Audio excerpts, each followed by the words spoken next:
Hi மக்களே, இன்னைக்கு வீடியோவில் நம்ம என்ன பார்க்க போகிறோம் அப்படின்னு சொல்லி பார்த்தீங்கன்னா, ஹெட்லைன்லேயே உங்களுக்கு தெரிஞ்சிருக்கும். 108 முறை எழுதுங்க, எழுதும்போது உங்களுக்கு நிறைய பலன் கிடைக்கும் அப்படின்னு சொல்லிட்டு. இது என்ன விஷயம் அப்படின்னு சொல்லி பார்த்தீங்கன்னா உங்களுக்கு வீடியோவில் சொல்கிறேன். என்ன எழுதணும் அப்படின்னு சொல்லி பார்த்தீங்கன்னா உங்களுக்கு நான் வீடியோவில் சொல்கிறேன். உங்களுக்கு இது யார் சொன்னால் நீங்கள் எப்படி இது பண்ணுறீங்க அப்படின்னு சொல்கிறேன்னா, எனக்கு வந்து பார்த்தீங்கன்னா சிங்காரவேலன் கோவிலில் எனக்கு ஒருத்தவங்க இது சொன்ன அப்போதையிலேருந்து நான் ட்ரை பண்ணி எனக்கு சில விஷயம் நடந்திருக்கு, நடக்காமலாம் இல்லை. அதாவது நடந்திருக்கு, எனக்கு இது நடந்திருக்கு, அது நடந்திருக்கு, அப்படி நடந்திருக்கு அப்படின்னு சொல்கிறத விட மனப்பூர்வமாக நீங்கள் இதை செஞ்சு உங்களுக்கு நடக்கும் இல்லையா, அப்போ தான் உங்களுக்கு இந்த வீடியோட ஒரு உண்மைத்தனை உங்களுக்கு புரியும். கண்டிப்பாக அனுபவிச்சவங்களால் மட்டும்தாங்க இந்த மாதிரிலாம் பேச முடியும். நம்ம ஏனோ தானோ அப்படின்னு சொல்லிட்டுலாம் பேச முடியாது. ஸோ நீங்கள் கண்டிப்பாக இதை ஃபாலோ பண்ணுங்கள். அந்த முருகரே எனக்கு அந்த சிங்காரவேலன் கோயிலில் சொன்ன மாதிரி நான் பண்ணேன், எனக்கு நடந்திருக்கு. ஸோ நீங்கள் இந்த விஷயத்தை ட்ரை பண்ணி பாருங்கள். என்ன அப்படின்னு சொல்கிறத நான் உங்களுக்கு சொல்கிறேன். செவ்வாய்க்கிழமையில செவ்வாய் ஹோரையில் வெற்றிலை தீபம் ஏற்றணும் அப்படின்னு நிறைய பேர் வீடியோ போட்டு பார்த்துருப்பீங்க. அதை நிறைய பேர் ஃபாலோ பண்ணி பலன் அடைஞ்சிட்டு இருப்பீங்க. அதோடு சேர்த்து நான் சொல்கிற ஒரு விஷயத்தையும் நீங்கள் கடைப்பிடிக்கும் போது செம்ம ரிசல்ட் கிடைக்கும். எனக்கு கிடச்சிருக்கு, நிறைய பேருக்கு அது கிடச்சிருக்கு. உங்களுக்கு நான் சொல்கிற விஷயம் தெரிஞ்சிருக்கலாம்.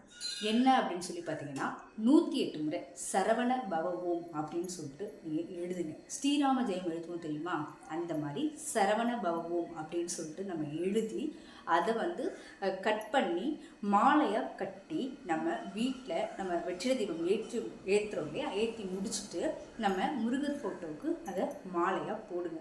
நீங்கள் இதை எப்போ செய்யணும் அப்படின்னு சொல்லி பார்த்தீங்க அப்படின்னா, எப்போலாம் செய்யணும் அப்படின்னா, நீங்கள் செவ்வாய் ஹோரையில் முருகனுக்கு வெற்றிலை தீபம் ஏற்றி முடிச்சதுக்கப்புறம் நீங்கள் இந்த விஷயத்தையும் தொடர்ந்து ஃபாலோ பண்ணிகிட்டே வாங்க. என்னோட ஒரு முக்கியமான அறிவுரை என்ன அப்படின்னு சொல்லி பார்த்தீங்கன்னா, நீங்கள் ஏதாவது ஒரு விஷயத்துக்காக மட்டும்தான் இது செய்யணும். ஃபஸ்ட்டு ஒரே ஒரு குறிக்கோள் எடுத்துக்கோங்க. அந்த விஷயம் நடக்கணும் அப்படிங்கிறதுக்காக மட்டும்தான் ஃபஸ்ட்டு எழுதணும். இப்போ நீங்கள் இன்றைக்கி செவ்வாய் ஹோரையில் வெற்றிலை தீபம் ஏற்றுறீங்க. ஏற்றி முடிச்சதுக்கப்புறம் 108 தடவை சரவண பவவும் எழுதி மாலையாக கட்டி நீங்கள் முருகர் ஃபோட்டோ போடுறீங்க. அப்போ ஒரு விஷயம் மட்டும்தான் உங்களுக்கு பிரார்த்தனையாக இருக்கணும்.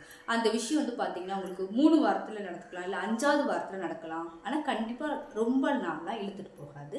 சீக்கிரமாக உங்களுக்கு முருகன் அருளால் அந்த விஷயம் நடந்துருங்க. நீங்கள் இதை ஃபாலோ பண்ணி பாருங்கள்.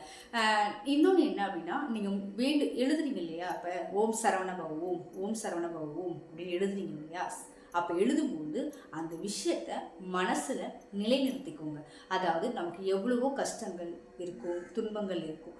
அப்போ நம்ம மனசு அலைப்பாய தான் செய்யும். நீங்கள் அதெல்லாம் பற்றி கவலைப்படாதீங்க. மனசை ஒருநிலைப்படுத்தி நீங்கள் அதை கண்டிப்பாக பார்த்தீங்கன்னா எழுதி நீங்கள் மாலையாக தொடுத்து முருகருக்கு போடும்போது சீக்கிரமாக உங்களோட ப்ராப்ளம்லாம் சரியாக போயிடும். இது நிச்சயமாக நிறைய பேர் ட்ரை பண்ணியிருப்பாங்க. என் வாழ்க்கையிலையும் நல்லா நடந்திருக்கு. நீங்களும் இதை ட்ரை பண்ணி பார்த்துட்டு எப்படி இருந்துச்சு, முருகர் அருள் உங்களுக்கு என்னென்னா செஞ்சாங்கன்ட்டு கமெண்ட் பாக்ஸில் கமெண்ட் போடுங்க. நான் எங்கள் வீட்டில் பார்த்தீங்கன்னா செவ்வாய் ஹோரையில் எப்படின்னா நான் சரவண பவம் எழுதி மாலையாக தொடுத்து முருகருக்கு போடுவேங்கிறத உங்களுக்கு ஒரு சின்ன வீடியோவாக எடுத்து நான் உங்களுக்கு ஷேர் பண்ணியிருக்கேன். இந்த வீடியோ பாருங்கள். பார்த்து முடிச்சதுக்கப்புறம் நான் மற்ற விஷயத்த உங்கள்கிட்ட ஷேர் பண்ணிக்கிறேன். 4:20க்கெலாம் இன்றைக்கி எந்திரிச்சாச்சு. 4:20க்கே ரொம்ப இங்கே இந்த சைடு ரொம்ப இருட்டாக தான் இருக்கும். பக்கத்தில் குளம் ரொம்ப எங்கள் ஏரியா 5:30 மணிக்கு மேலே தாங்க எல்லாருமே எந்திரிப்பாங்க. இப்போ வெளில போய் பார்க்கலாம். இப்போ பார்த்தீங்கன்னா வெளில போயாச்சு, ரொம்ப இருட்டாக இருக்குது. எங்கள் வீட்டில் பார்த்திங்கன்னா கண்டிப்பாக சாணி கரைச்சி போடணுங்க. அது சாணி கரைச்சி போடணும். உள்வாசல் வெளிவாசல் 2 இருக்குது. உள்வாசல் சிமெண்ட் தரங்கிறனால லேசாக தண்ணி ஊற்றி அலசி விட்ருவேன். வெளியில் பார்த்திங்கன்னா கண்டிப்பாக சாணி கரைச்சி போடணும். பக்கத்துலேயே மாடு இருக்கிறதுனால எங்கள் அத்தை போய் எடுத்துகிட்டு வந்துடுவாங்க. இது கண்டிப்பாக கம்பல்சரி பண்ணியே ஆகணும். அது ஆரம்பத்துலேருந்து பழகிட்டாங்க. உங்கள் வீட்டு சைடில் சாணி கரைச்சி போகிற பழக்கம் இருந்துச்சுன்னா கண்டினியூ பண்ணுங்கள். ரொம்ப விசேஷமானது. உள்வாசல் பார்த்திங்கன்னா சும்மாவே அலசி விட்டாச்சு, வெறும் தண்ணி தெளிச்சு. வெளிவாசலில் பாருங்கள் சாணி கரைச்சாச்சு. ஸ்டார் கோலம் போடுங்க. ஸ்டார் கோலம் நிறைய சின்ன சின்னதாக கற்று வச்சுக்கோங்க. செவ்வாய்க்கிழமை ஸ்டார் கோலம்லாம் போகிறது முருகருக்கு ரொம்ப விசேஷமாக இருக்கும். கோலம் போடாச்சு. உள்வாசலையும் பார்த்திங்கன்னா சின்ன கோலம் போட்டாச்சு. இப்போ போய் குளிச்சுட்டு வந்ததுக்கப்புறம் பார்த்திங்கன்னா நான் சரவண பவ ஓம் அப்படின்னு சொல்லிட்டு 108 முறை எழுதி பேப்பர் எழுதி கட் பண்ணி வச்சுட்டேன். அதை வந்து பார்த்தீங்கன்னா என் ஃபோட்டோ எப்படி இருக்கோ அதுக்கு தகுந்தவாறு நான் மடிச்சுக்கிட்டேன். என் ஃபோட்டோ எப்படி இருக்கோ அது தகுந்த மாதிரி மடிச்சிட்டேன். உங்கள் ஃபோட்டோக்கு எப்போ நீங்கள் மடிச்சுக்கோங்க. உங்கள் ஃபோட்டோ வந்து நீட்டாக இருக்கா இல்லை பெருசாக இருக்கா அதுக்கு தகுந்தவாறு குட்டி குட்டியாக மடித்தாலும் சரி. அதுக்கப்புறம் வந்து பார்த்தீங்கன்னா பூ எப்படி நம்ம கட்டுவோமோ அந்த மாதிரி கட்டியாச்சு. சும்மா வந்து நமக்கு என்னன்னு சொல்லிட்டு கட்டாதீங்க. நீங்கள் உங்களுக்கு என்ன விஷயம் வேணுமோ அதை மனசில் நிலைநிறுத்தி மனசை ஒருநிலைப்படுத்தி அதை பிரார்த்தனை பண்ணிகிட்டே, முருகா நீ எனக்கு பண்ணி கொடுத்துருவேன்னு நம்புகிறேன், நீங்கள் எனக்கு பண்ணி கொடுத்துருப்பீங்கன்னு முழு மனசோடு நம்புகிறேன் அப்படின்னு சொல்லுங்கள். நீங்கள் பண்ணித்தான்னு கேட்காதீங்க. நீங்கள் பண்ணி தருவீங்கன்னு முழு மனசோட நம்புகிறேன் அப்படின்னு சொல்லிட்டு இது பண்ணுங்கள். நான் கரெக்டாக 6:10 ஆகிடுச்சு எல்லா வேலையும் முடிச்சுட்டு வரத்துக்கு. வந்து விளக்கெல்லாம் வந்து ஏற்றியாச்சு. ஏற்றிட்டு வெற்றிலை தீபம்லாம் ஏற்றிட்டு முருகருக்கு வந்து பால் வெற்றிலைப்பாக்கு வாழைப்பழம் தாங்க நெய்வேத்தியமாக வச்சேன். வேறு எதுவும் நான் பண்ணல. என் ஃபோட்டோவில் போட்டிருக்க வீடியோவில் தெரியுது பாருங்கள். என் ஃபோட்டோவில் நான் எப்படி கட்டி போட்டிருக்கேன் அப்படின்னு சொல்லிட்டு.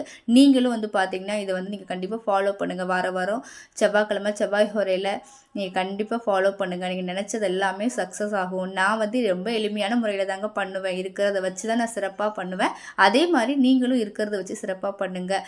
பண்ணி நிறைய விஷயங்கள் சாதிக்கலாம். மக்களே, என்ன ரொம்ப ஒரு இம்பார்ட்டண்டான விஷயம் அப்படின்னு சொல்லி பார்த்தீங்கன்னா, இந்த உலகத்தில் உள்ள எல்லா மக்களுமே வந்து பார்த்தீங்கன்னா புரிஞ்சுக்க வேண்டிய ஒரு புரிதல் என்ன அப்படின்னு சொல்லி பார்த்தீங்கன்னா, கடவுள் கொடுக்கணும்னு நினச்சிட்டாங்கன்னா அதை யாராலையுமே தடுக்க முடியாது. அவர் தடுக்கணும்னு நினச்சிட்டாங்கன்னா யாராலையுமே கொடுக்க முடியாது. அவங்க இப்படி செஞ்சுட்டாங்க, எனக்கு இவங்க இப்படி செஞ்சுருப்பாங்களோ, எனக்கு இவங்களால தான் அப்படி ஆயிடுச்சு, அவங்களால தான் அப்படி ஆயிடுச்சுன்னா அடுத்தவங்க மேலே குறை சொல்லாதீங்க. இதுதான் நான் என் வாழ்க்கையில் கற்றுக்கிட்ட, முருகர் கொடுத்த அருளால் கற்றுக்கிட்ட மிகப்பெரிய விஷயம்.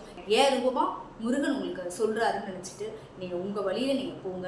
நீங்கள் சின்ன சின்னதாக பண்ணிகிட்டே வாங்க. இந்த சரவண பவம் எழுதி போட போட போட போட படிப்படியாக அனைத்து ப்ராப்ளமும் சரியாகும். 5வது வாரத்தில் உங்கள் பிரச்சனை சரியாக போயிடுச்சு அப்படின்னா அடுத்தது ஒரு குறிக்கோளாக எடுத்துகிட்டு அடுத்த 107 முறை எழுதி அடுத்து கண்டினியூ பண்ணுங்கள். அது ஒரு 3வது வாரத்தில் உங்களுக்கு பிரச்சனை சரியாக போயிட்டு அடுத்தது ஒரு விஷயத்தை எழுதி அதுக்காக நீங்கள் பாடுபடுங்க. உங்களோட கோரிக்கை நியாயமானதாக இருந்துச்சு அப்படின்னா கண்டிப்பாக 3 இல்லை 5வது வாரத்தில் நிறைவேற்றி கொடுப்பாங்க. உங்களுக்கு என்னோட வீடியோ பிடிச்சிருந்துச்சுன்னா கண்டிப்பாக நம்ம சேனலை மறக்காமல் சப்ஸ்கிரைப் பண்ணுங்கள். ஏதாவது சந்தேகங்கள் இருந்துச்சு அப்படின்னா கண்டிப்பாக கமெண்ட் பாக்ஸில் போடுங்க, நான் உங்களுக்கு சொல்கிறேன். நன்றி.